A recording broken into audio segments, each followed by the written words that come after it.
ದರ್ಶನ್ ಗೆಳತಿ ಪವಿತ್ರ ಗೌಡಗೆ ನಾಳೆಯೇ ಜಾಮೀನು. ಪವಿತ್ರ ಗೌಡ ಪರ ವಕೀಲರ ಸ್ಫೋಟಕ ಮಾಹಿತಿ. ಪವಿತ್ರ ಗೌಡಗೆ ಶೀಘ್ರವೇ ಸಿಕ್ಕೇ ಸಿಗುತ್ತಂತೆ ಬೇಲ್. A1 ಆರೋಪಿ ಪವಿತ್ರ ಗೌಡ ಜಾಮೀನಿಗೆ ಹೊಸ ಗ್ರೌಂಡ್ಸ್ ಅನ್ನು ನಡೆಸಿದ್ದಾರೆ. A1 ಆರೋಪಿ ಪವಿತ್ರ ಗೌಡ ಜಾಮೀನಿಗೆ ಹೊಸ ಗ್ರೌಂಡ್ಸ್. ಪವಿತ್ರ ಗೌಡ ಪರ ವಕೀಲ ಬಾಲಣ್ಣ ಸ್ಫೋಟಕ ಬಾಂಬ್ ಅನ್ನ ಸಿಡಿಸಿರುವಂತದ್ದು. ಅಶ್ವವೇಗ ನ್ಯೂಸ್ಗೆ ಬಾಲಣ್ಣ ಎಕ್ಸ್ಕ್ಲೂಸಿವ್ ಆಗಿ ಸಂದರ್ಶನವನ್ನ ನೀಡಿದ್ದಾರೆ. ಯಾರಿಗೂ ಗೊತ್ತಿಲ್ಲದ ಬೇಲ್ ಅಸ್ತ್ರವನ್ನ ಬಾಲಣ್ಣ ಬಳಸ್ತಾರಂತೆ. ಆ ಗ್ರೌಂಡ್ಸ್ ಮೇಲೆ ಹೋದ್ರೆ A1 ಆರೋಪಿ ಪವಿತ್ರ ಗೌಡಗೆ ಜಾಮೀನು ಸಿಗುತ್ತಂತೆ.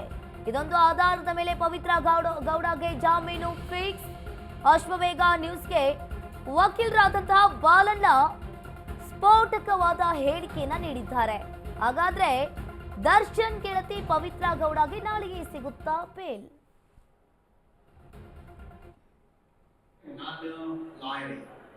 ವಕಾಲತ್ ಕೊಟ್ಟಿದ್ದಾರೆ, ಚಾರ್ಜ್ ಶೀಟ್ ಕೊಟ್ಟಿದ್ದಾರೆ. I have already taken up. ಕೊನೆ ತನಕ ನಾನು ಕೇಸ್ ನಡೆಸಿದ್ರೆ ಡೆಫಿನೆಟ್ಲಿ ಹಾಕಿಬಿಟ್ಟು ಇಂಥ ಕೇಸ್ಗಳಲ್ಲಿ ಸುಮಾರು ಹಾಕಿಬಿಟ್ಟು ತಗೊಂಡಿದ್ದೀನಿ. ಈ DNA, digital, voice spectrography, all technical evidence ಸುಮಾರು ವರ್ಷದಿಂದ ಕೇಸ್ ನಡೆಸ್ತಾ ಇದ್ದೀನಿ. ಎಲ್ಲ ಎಕ್ಸ್ಪರ್ಟ್ನು ಕ್ರಾಸ್ ಮಾಡಿದ್ದೀನಿ, ಅದ್ರ ಬಗ್ಗೆ ಗೊತ್ತಿದೆ. ಈ ಕೇಸು ಓದಿದ್ದೀನಿ. It will not stand before the court in trial if Balan became Pavitra Gowda's lawyer till the end. Darshan ವಿಚಾರದಲ್ಲಿ ಏನು ಹೇಳ್ತೀರಿ? ದರ್ಶನ್ ನನ್ನ ಕ್ಲೈಂಟ್ ಅಲ್ಲ. ಓಕೆ. ಅವ್ರು ನನ್ನ ಕೇಸನ್ನು ನೋಡಿದ್ರೆ ದರ್ಶನ್ಗೆ ಏನು ಕೂಡ ಅವರ ಅನುಮಾನ ಕಾಯ್ತಾರೆ, ಬೇಲ್ ಸಿಗಬಹುದಾ? ನೋಡಿ, ಬೇಲ್ ಕ್ಲೋಸ್ ಮಾಡ್ಕೊಂಡು ಬಂದಿದ್ದಾರೆ. ಮತ್ತೆ ಬೇಲು ಸುಪ್ರೀಂ ಕೋರ್ಟ್ ಅಲ್ಲಿ ರಿವ್ಯೂ ಪಟಿಷನ್ ಅಂತಾರೆ, ಅದು ನಿಲ್ಲೋದಿಲ್ಲ. ರಿವ್ಯೂ ಪಟಿಷನ್ ಹಾಕ್ಬೋದು, ಅದು ಅದೇ ಜಡ್ಜಿಗಳ ಮುಂದೆನೆ ಬರುತ್ತೆ, ಕೋರ್ಟ್ ಬರೋದಿಲ್ಲ. ರೈಟ್ ಆಫ್ ಆಡಿಯನ್ಸ್ ಅನ್ನ ಚೇಂಬರ್ ಎಲ್ಲ ಡಿಸ್ಮಿಸ್ ಮಾಡ್ತಾರೆ, ಅದು ಕ್ಲೋಸ್ ಆಯ್ತು. ಈಗ ನೀವು ಇವತ್ತೇ ಕೇಳಿದ್ರೆ ನನ್ನ ಪ್ರಕಾರ ಒಂದು ವ್ಯಾಲಿಡ್ ಗ್ರೌಂಡ್ ಇದೆ. ನಾನು ಹೇಳೋದು, I will not disclose now.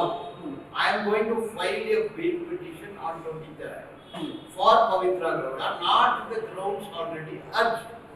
What is that ground? 23rd. Pavitra Gowda. ಕೊಲೆ ಆರೋಪಿ ದರ್ಶನ್ಗೂ ಶೀಘ್ರವೇ ಸಿಗುತ್ತಾ ಜಾಮೀನು? A1 ಆರೋಪಿ ಪವಿತ್ರ ಗೌಡ ಬಿಡುಗಡೆಗೆ ವಕೀಲ ಬಾಲಣ್ಣ ಕಸರತ್ತು ನಡೆಸ್ತಾ ಇದ್ದಾರೆ. ದರ್ಶನ್ ಪರ ವಾದಿಸಿದ್ರೆ ಬೇಲ್ ಕೊಡಿಸ್ತಿದ್ದೆ ಅಂತ ಬಾಲಣ್ಣ ಹೇಳಿದ್ರು. ಪವಿತ್ರ ಗೌಡಗೆ ಹೊಸ ಗ್ರೌಂಡ್ಸ್ ಆಧಾರದಲ್ಲಿ ಬೇಲ್ ಫಿಕ್ಸ್. A1 ಆರೋಪಿ ರಿಲೀಸ್ ಆದ್ರೆ A2 ದರ್ಶನ್ಗೂ ಬಿಡುಗಡೆಯ ಭಾಗ್ಯ ಸಿಗುತ್ತಾ? ಹಾಗಾದ್ರೆ ಕಾನೂನಿನ ಅಂಶಗಳನ್ನ ಹುಡುಕ್ತಾ ಇದ್ದಾರೆ. ಕೊಲೆ ಆರೋಪಿ ದರ್ಶನ್ಗೂ ಈಗ ಶೀಘ್ರವೇ ಜಾಮೀನು ಸಿಗುತ್ತಾ? A1 ಆರೋಪಿ ಪವಿತ್ರ ಗೌಡಗೆ ಜಾಮೀನು ಕೊಡಿಸ್ತೀನಿ ಅಂತ ಬಾಲಣ್ಣ ಹೇಳ್ತಾ ಇದ್ದಾರೆ.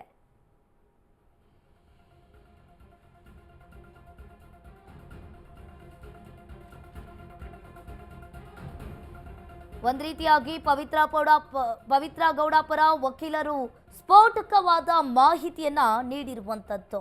ಹಾಗಾದ್ರೆ ಇಲ್ಲಿ ಕೊಲೆ ಆರೋಪಿ ದರ್ಶನ್ಗೂ ಜಾಮೀನು ಸಿಗುತ್ತಾ? A1 ಪವಿತ್ರ ಗೌಡ ಬಿಡುಗಡೆಗೆ ಬಾಲಣ್ಣ ಕಸರತ್ತನ್ನ ನಡೆಸ್ತಾ ಇದ್ದಾರೆ. ದರ್ಶನ್ ಪರ ವಾದಿಸಿದ್ರೆ ನಾನು ಬೇಲ್ ಕೊಡಿಸ್ತಿದ್ದೆ ಅಂತ ಬಾಲಣ್ಣ ಹೇಳಿದ್ರು.